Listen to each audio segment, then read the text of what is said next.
Boa noite, queridos irmãos desta casa querida. É com muito carinho, muito prazer que eu retorno com o querido convite da casa. E que Jesus, o nosso mestre querido, nos abençoe na sua paz. Na noite de hoje, gostaríamos de relembrar, para tantos quantos já ouviram falar ou leram, uma história contada por Divaldo Pereira Franco e que está no livro Divaldo e o Jovem. E que se refere, assim dizendo ele, a um piloto que foi considerado uma das personalidades mais excepcionais da cultura do século XX. Chamava-se Antoine Saint-Exupéry. E era um piloto. Foi o responsável por criar as linhas aéreas entre Espanha e França, Casablanca, Paris e Saigon, e Nova York e a Cidade do Fogo. Ele que pilotava o seu monomotor passara por experiências muito interessantes. E conta que, vejamos nós, hoje, em pleno século XXI, os nossos Boeings, os nossos Airbus se acidentam. Imagine em 1920, 1940, um monomotor. Então ele passava por diversas experiências de acidentes, principalmente quando falhava o motor de seu monomotor. E ele viajava da Europa até a Ásia, pilotando por sobre o deserto do Saara, aquele monomotor. E era uma criatura materialista, principalmente porque adotara os ideais materialistas após as consequências da grande Primeira Guerra Mundial, que levaram a um certo ceticismo ao povo europeu. Então ele era materialista, mas ocorre que foi em um desses acidentes que ele se aproximou de Deus. Então ele nos conta que estava pilotando sobre o deserto do Saara quando o motor faliu, acabou. E ele era acompanhado de um mecânico que tinha uma aparência meia que truculenta, mas era uma criatura de grande sensibilidade. Os dois, então, no deserto, com aquele monomotor parado, motor falido, à espera da morte. Porque nada mais havia que pensar naquele deserto que eles iriam morrer. Então, estava sentado embaixo da asa do avião, passando os dias de muito calor e as noites de muito frio, à espera, então, da morte. Porque naquela região não haviam linhas rotineiras diárias que passassem por ali para reconhecê-los. Então estava ele mais o seu mecânico à espera do fim. Quando sentado, então, sob a asa do avião, eis que, inesperadamente, ele vê passar na sua frente um rato. Logo, ele pensa, um rato no deserto? Bem, se há rato no deserto, provavelmente deve haver comida, água e alimento, que são os dois elementos fundamentais para a manutenção da vida. E começou a pensar, que milagre é esse que me trouxe essa mensagem de vida neste momento? E o rato demandou corrida afora, e ele, no impulso natural, seguiu o rato. E foi parar à frente de uma duna. Uma duna cujos ventos que deveriam levar a areia de um lugar para outro, não mexia naquela estrutura. E ele observou, então, que na face posterior dessa duna, na qual ele se chegara, havia uma umidade na terra e havia em cima daquelas dunas gravetos. Haviam gravetos. E nestes gravetos existiam uma quantidade enorme de caracóis, puxados, caracóis por lesmas, puxadas no final pelos seus respectivos caracóis. E ele observou que os ratos, chamados Fenec, os ratos do deserto, se alimentavam dos caracóis mais velhos, poupando os caracóis mais jovens. E com isso, eles iam tendo a alimentação para a posteridade. Ele ficou, pois que era inteligente, tão tocado, tão emocionado com aquilo, que se ajoelhou.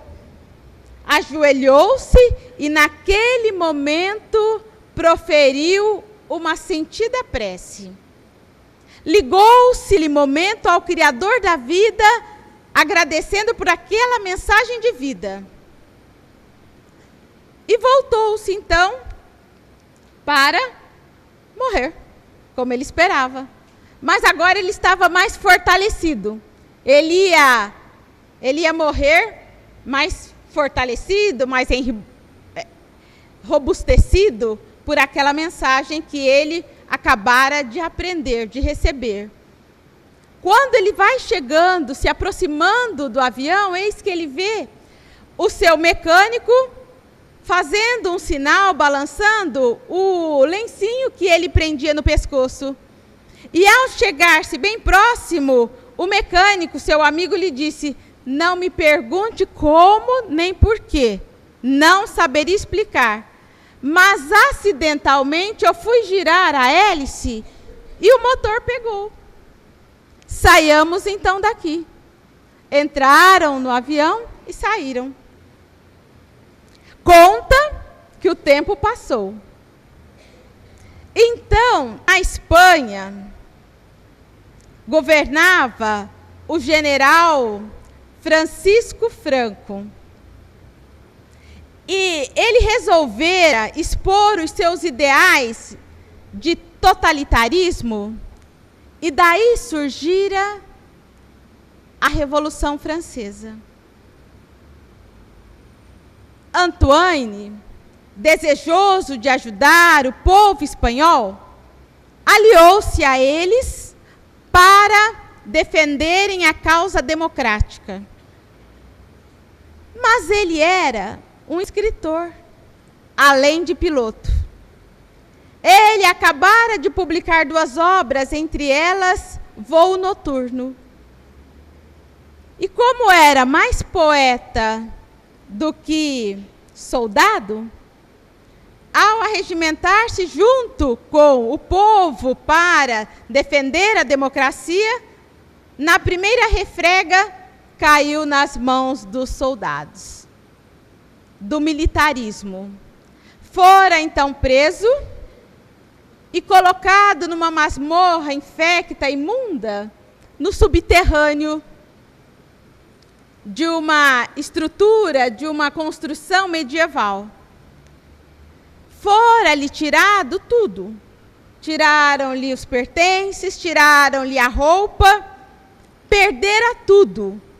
Mas tudo, tudo mesmo, principalmente a sua identidade no que tange a sua personalidade, o seu psicológico.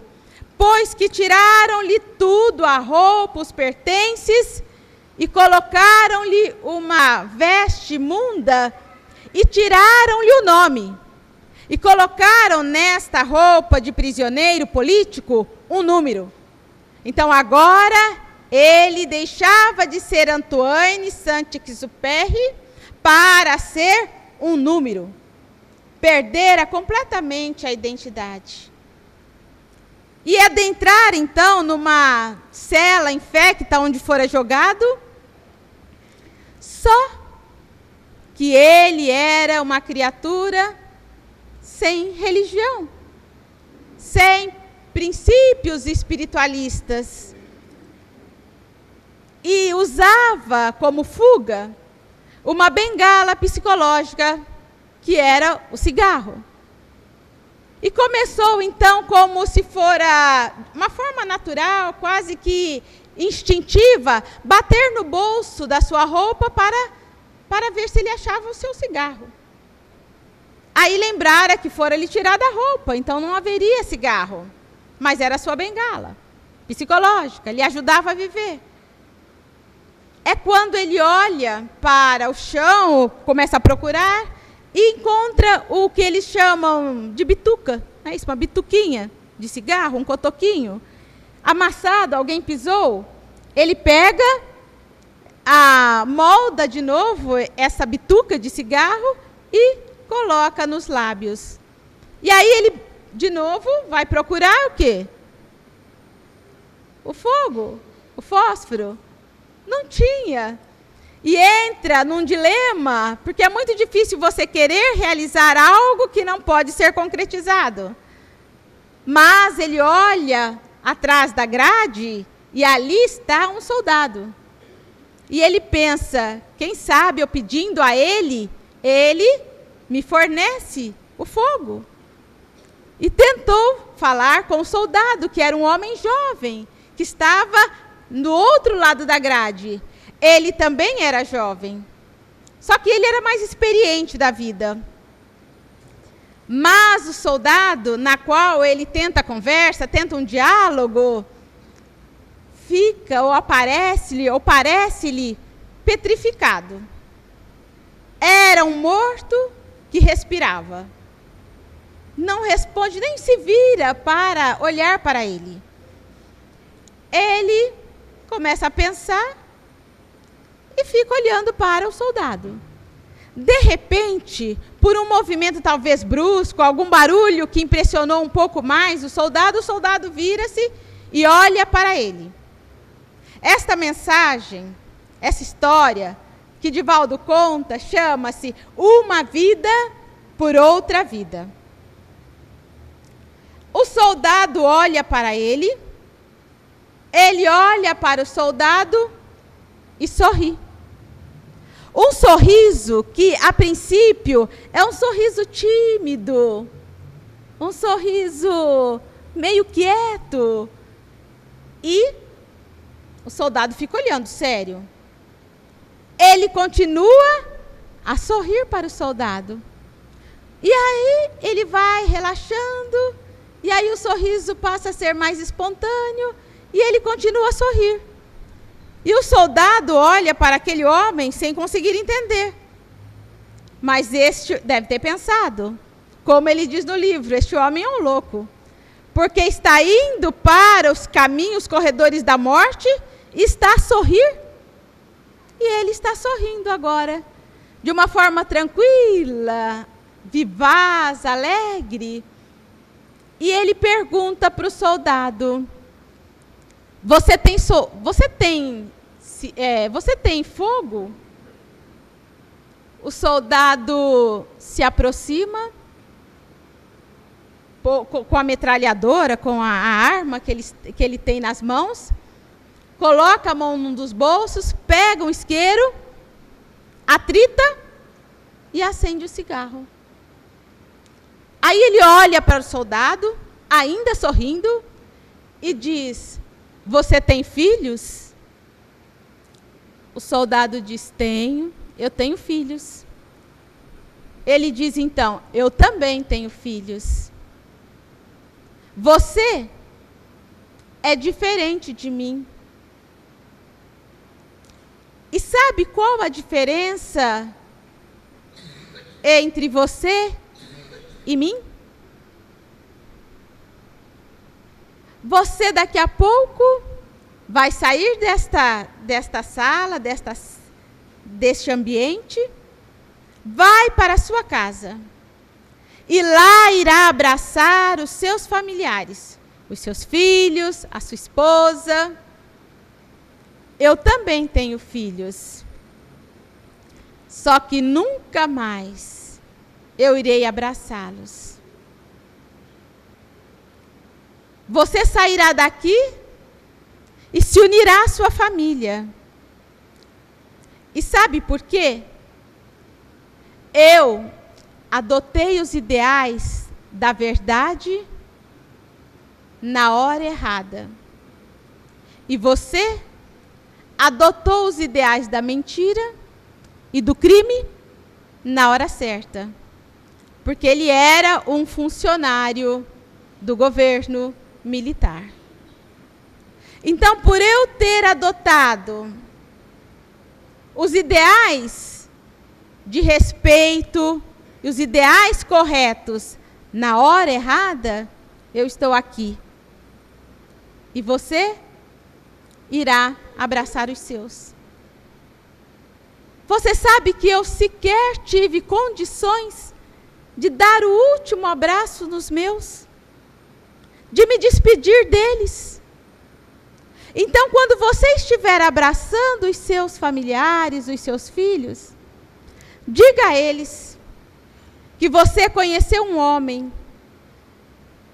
que não teve condições de dar o último adeus aos seus familiares por ter adotado estes parâmetros que julgou correto na hora errada.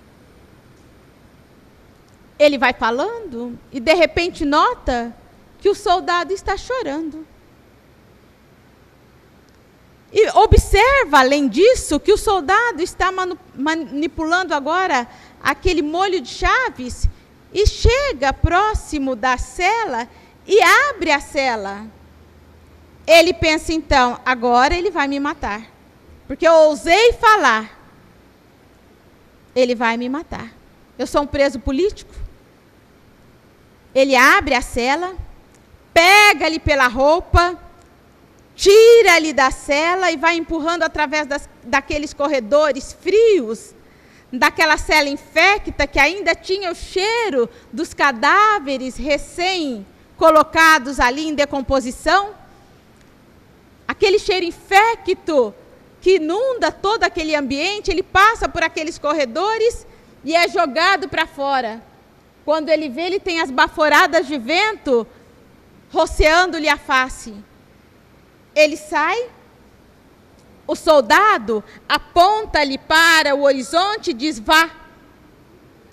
Ele diz: ele vai me matar. Eu viro agora as costas e ele me fuzila pelas costas.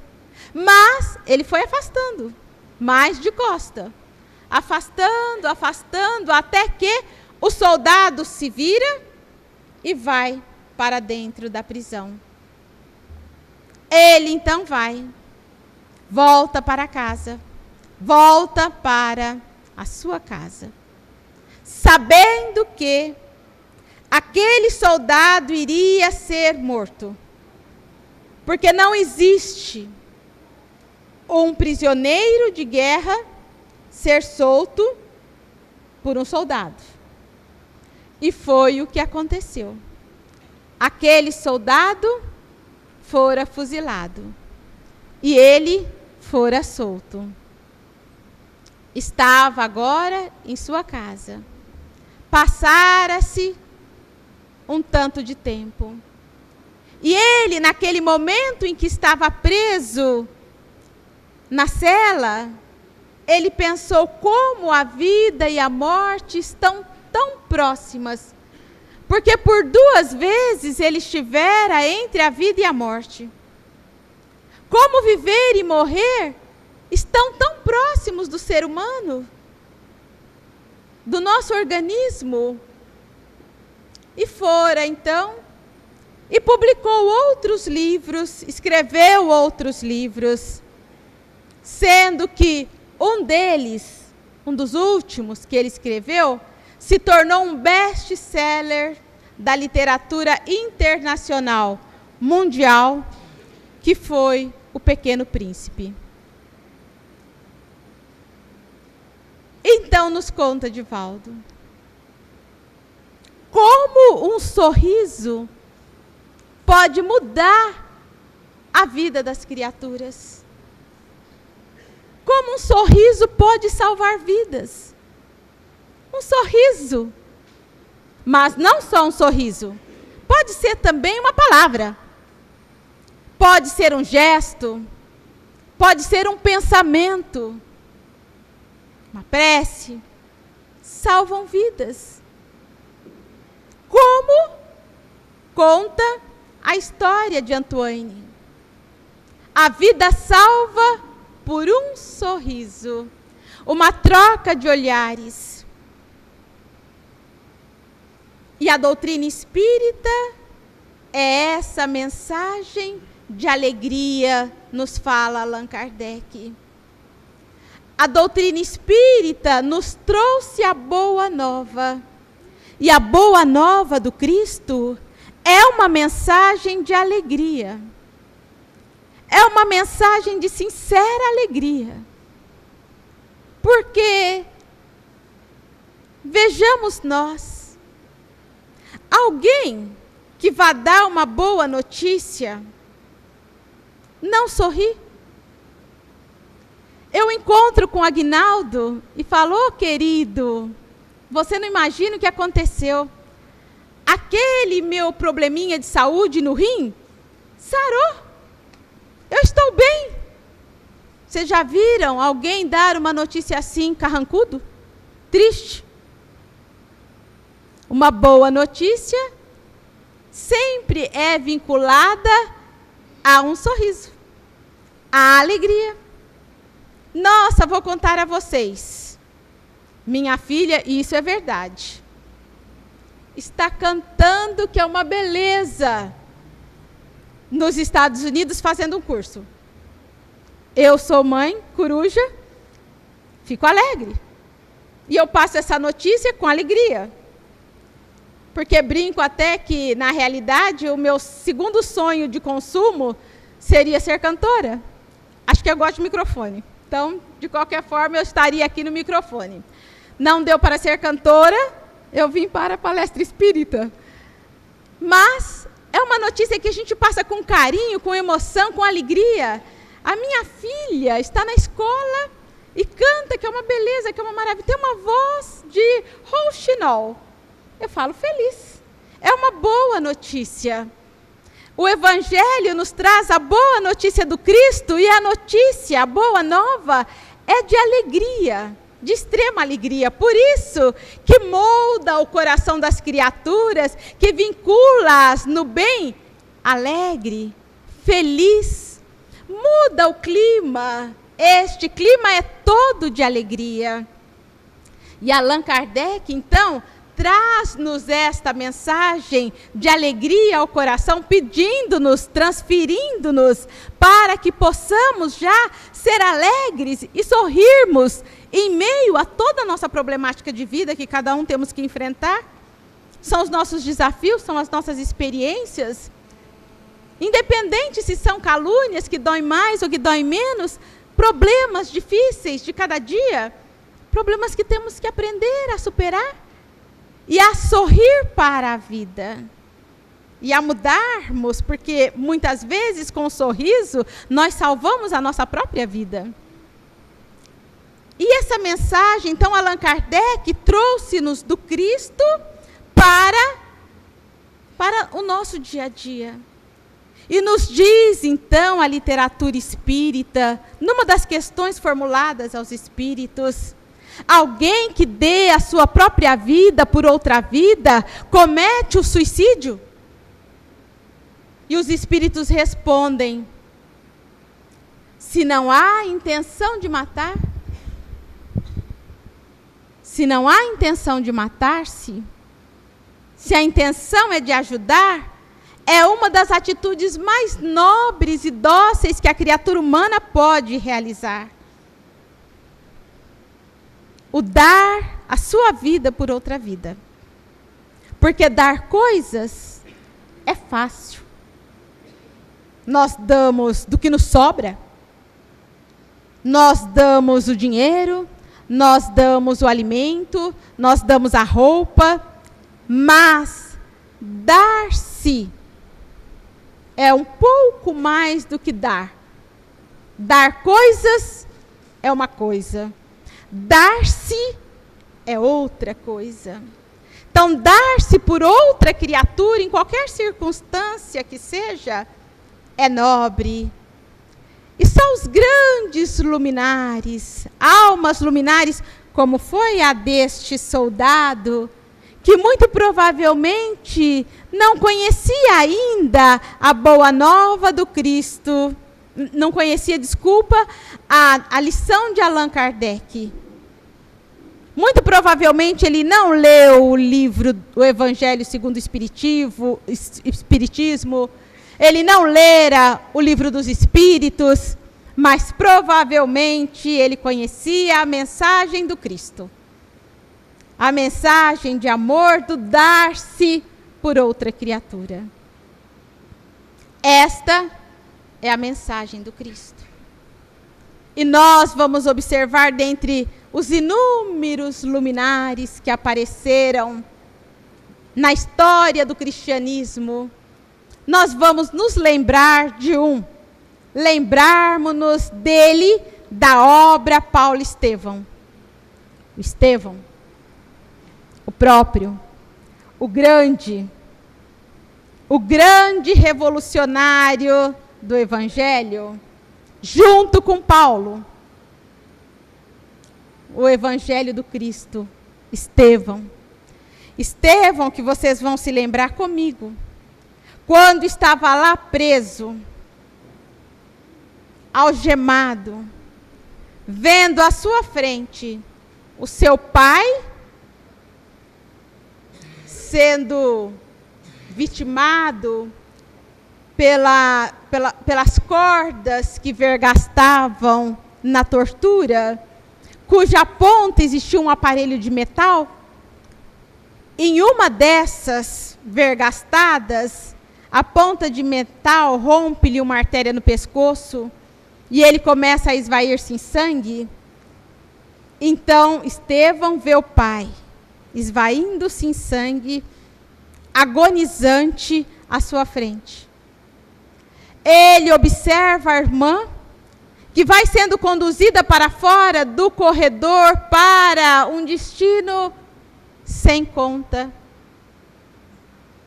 sem final, e não pode sequer ir ali, aconchegar a cabeça do pai no colo, para despedir-se dele, o último adeus. E nem correr ao encontro da irmã querida, a alma querida da sua vida, para dar-lhe um abraço. E a última orientação: cuide-se. Cuide-se.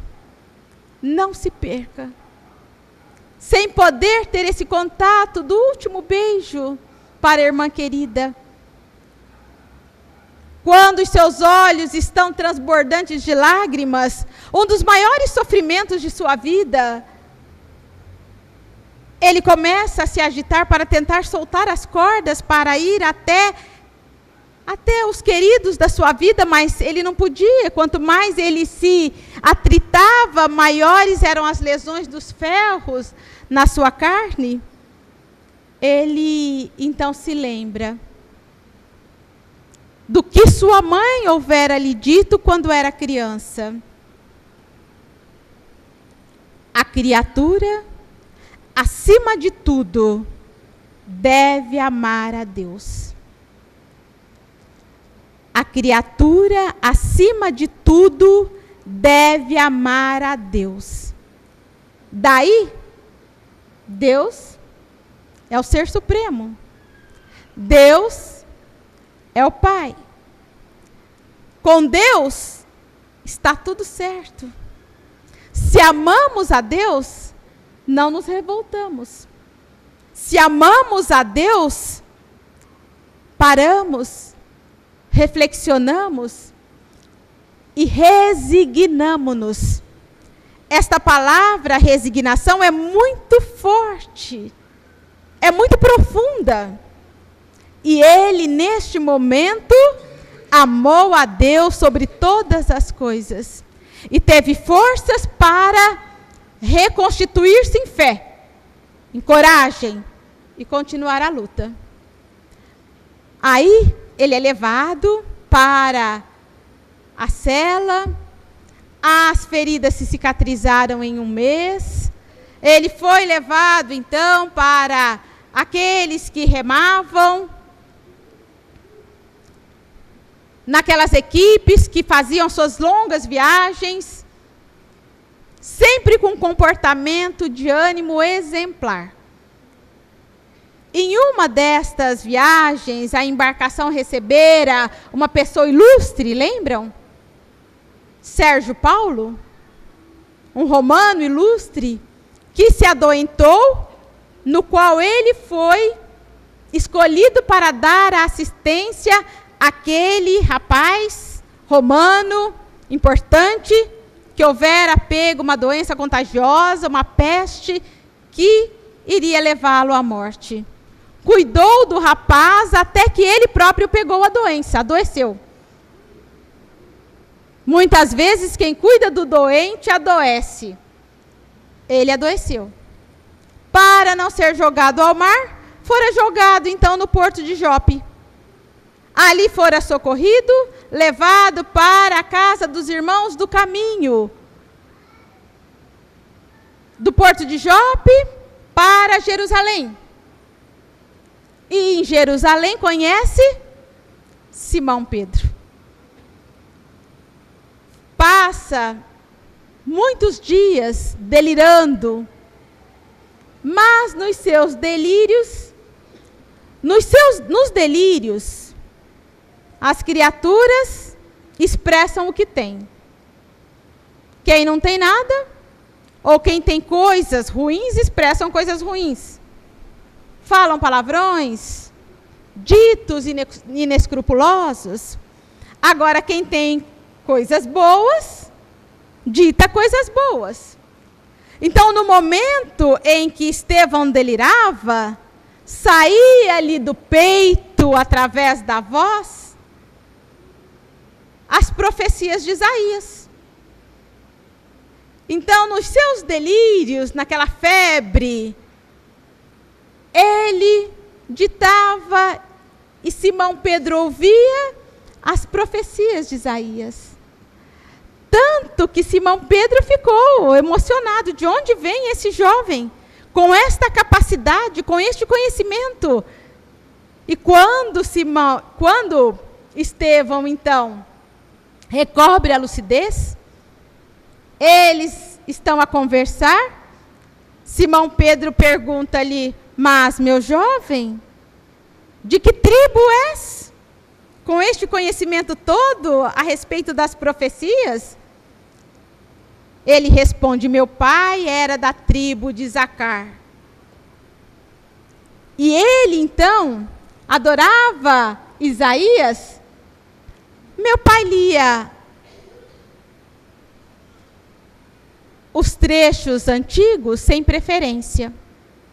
Mas eu tinha uma particularidade, eu dava uma atenção especial aos trechos de Isaías.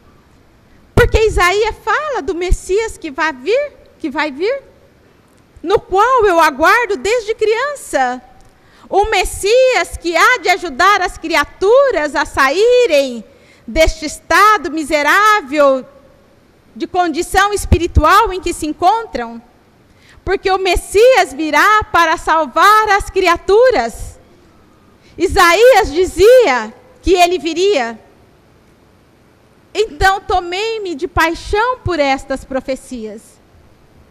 Simão olhou para ele e diz: mas esse Messias já veio. Tu não sabes? Ele disse: como? O Messias já veio. Aonde? Simão então começa a contar para ele a sua relação de convivência tão afim com o Mestre Jesus. E esse diálogo deve ter sido maravilhoso. Quando nós conhecemos alguém que julgamos importante, nossos olhos brilham quando nós vamos dizer, nas atitudes ou nos comprometimentos do nosso dia a dia. Nós tiramos uma foto com o Rogério Ceni, goleiro do São Paulo, já ouviram falar? Nossa, olha aqui a foto que eu tirei. Como se fosse a coisa mais importante de nossa vida. Uma foto com o goleiro de futebol. Dizem que é gente boa, mas é um goleiro de futebol. Então nós, quando nos aproximamos de alguém importante, ficamos alegres, esfuziantes de alegria, queremos mostrar. Ah, aquela lá? Conheço, minha amiga, foi na minha casa. Imaginem falar do convívio próximo com o Senhor Jesus. Ter convivido com Ele, ter jantado com Ele, ter tertuliado com Ele, ter trocado emoções. Mas, Senhor, a minha família passa por isso, isso, isso. O Senhor poderia me ajudar naquilo ou naquilo outro? Meu filho, faça assim. Imaginem, aquele homem que, se já dizem que de Chico Xavier a aura era enorme, que quando a criatura se aproximava dele, sentia todos os perfumes possíveis, sensibilizava-se a alma. Alguém já esteve próximo a um espírito benfeitor amigo? Todo mundo? Sim. Como é que vocês se sentiram? Aquela sensação tão tranquila de felicidade, que dura pouco. Porque a luz e o fluido positivo é do Espírito, não é nosso. Então ele chega, nos envolve, nós nos sentimos flutuando. Aí ele vai embora. Aí a gente flutua mais um pouco, depois cai. Porque era o fluido dele. De um espírito amigo, um pouco mais elevado que nós. Imaginem o que era essa ambiência fluídica de Jesus Cristo. Do nosso Cristo. Simão Pedro, então, envolvido por aquela emoção, começa a falar para Estevão da convivência com o Senhor em seu lar, das noites dos evangelhos no lar, das caminhadas que eles faziam ao longo do lago de Genezaré, das curas que o Senhor realizava. Falara do cego, do paralítico, do leproso. E colocava em cada ponto as tintas das cores vivas do seu sentimento. E Simão, a gente ouve. Quando alguém conversa conosco, nós ouvimos. Simão bebia-lhe as palavras. E ele dizia daquele mestre, daquele ser ímpar que a humanidade já teve. E Estevão ficou tão emocionado e disse: mas aonde está o Senhor? Aonde está este homem? Simão disse: morrera. Morreu há aproximadamente 1 ano, aqui mesmo, em Jerusalém, entre os ladrões. E começou aí a falar a Estevão o outro lado, o lado da perseguição injusta, o lado da ingratidão, daqueles que não comungaram com ele este último instante, de todo o sofrimento. Estevão, então, tinha os olhos nublados de lágrimas. Ao ouvir sobre aquele mestre que ele parecera ter conhecido desde sempre. Então ele disse, eu vou ler, mas ele disse o que ele lembrava das profecias de Isaías. Naquele tempo, então, Isaías disse o seguinte, no que Estevão falou naturalmente. Isaías disse, levantar-se-á como um arbusto verde, na ingratidão de um solo árido, carregado de opróbrios e abandonado dos homens, coberto de ignomínias, não merecerá comiseração. Isaías falando. Quem seria este?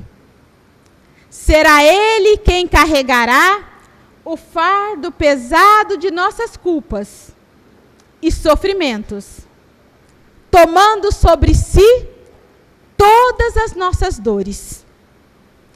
Parecerá um homem vergado sob a cólera de Deus, humilhado e ferido, deixar-se-á conduzir como um cordeiro, mas, desde o instante em que oferecer a sua vida, os interesses do Eterno hão de prosperar nas suas mãos.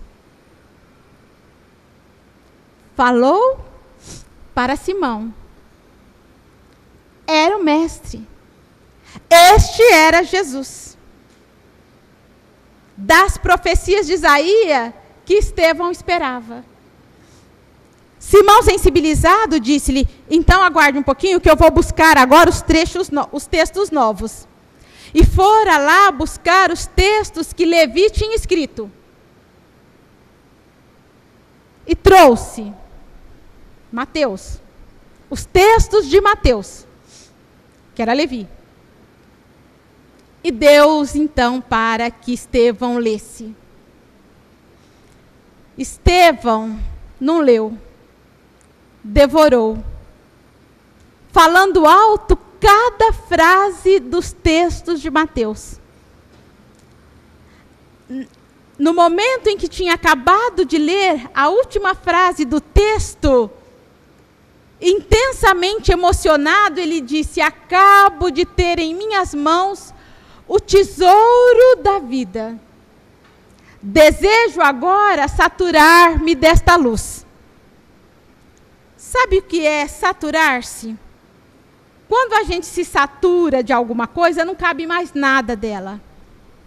O sangue está saturado de determinada substância. Não há espaço para caber nenhuma outra substância ali dentro. Está saturado. Estevão desejava saturar-se dessa luz.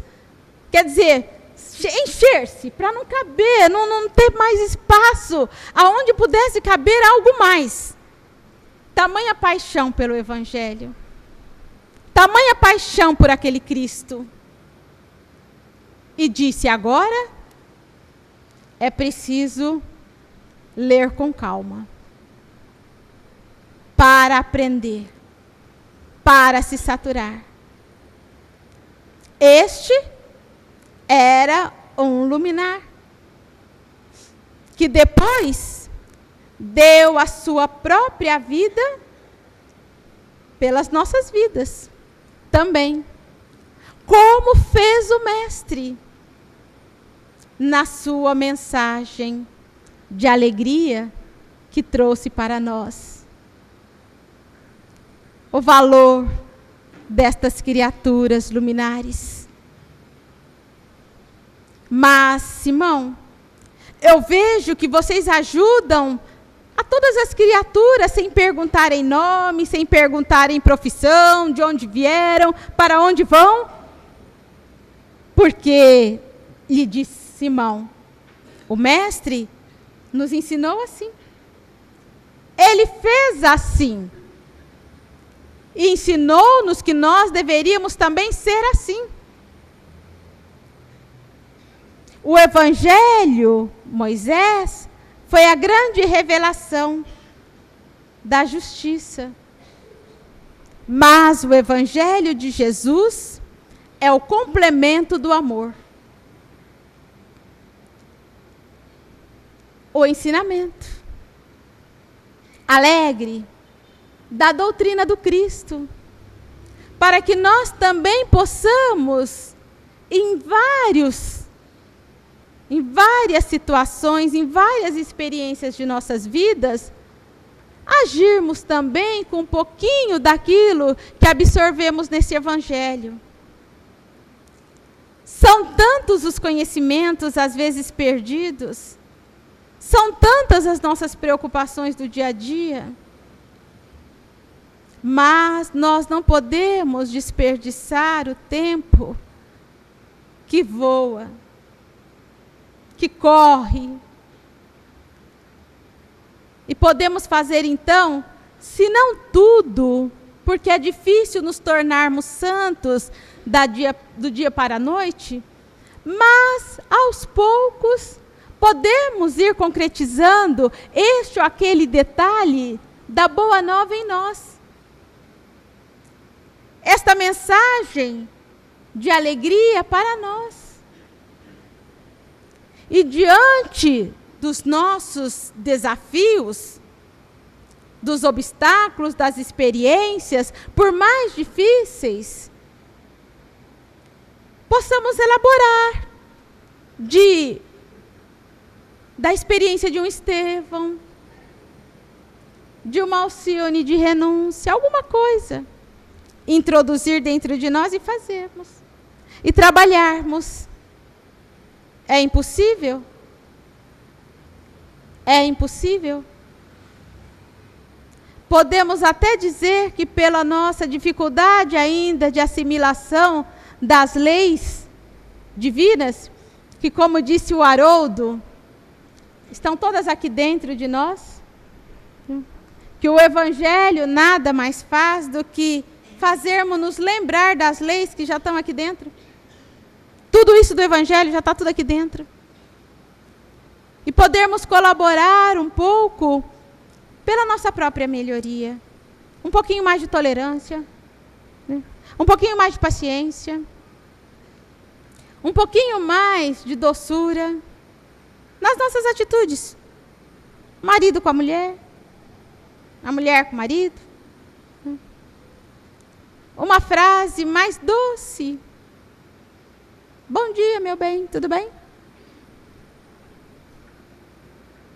Melhor do que oi, já levantou? Fica mais um tempo aí dormindo. Então, nós podemos fazer nos nossos pequeninos gestos a diferença dentro dos nossos lares. E aí vamos fazendo diferença nas pequeninas coisas, de repente somos convidados a laborarmos em projetos maiores. Então, que esta mensagem possa nos fazer refletir acerca deste Evangelho que a doutrina espírita, nas mãos do insigne codificador Allan Kardec, trouxe para cada um. Porque para nós, que conhecemos a lei de causa e efeito, que acreditamos na reencarnação, temos condições de tecer, através do nosso raciocínio, as ligações para saber o porquê do porquê, e com isso aceitarmos melhor aquilo na qual está estabelecido para o nosso crescimento. Então, que esta mensagem faça com que nós possamos refletir um pouco mais. E lembrando a mensagem de Célia,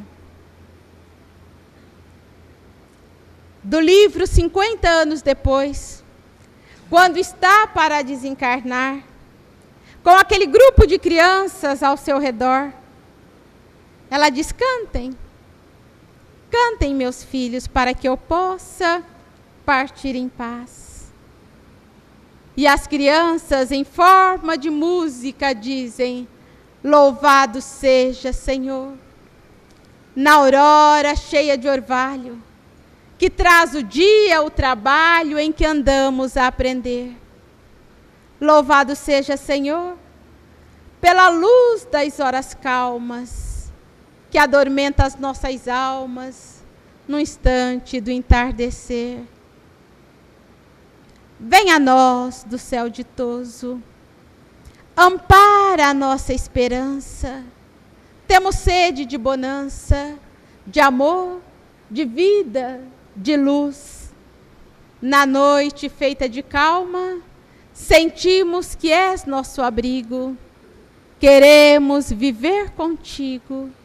Vem até nós, meu Jesus, e que Ele, o Senhor Jesus, cubra a todos de muita paz. Muito obrigada, que assim seja.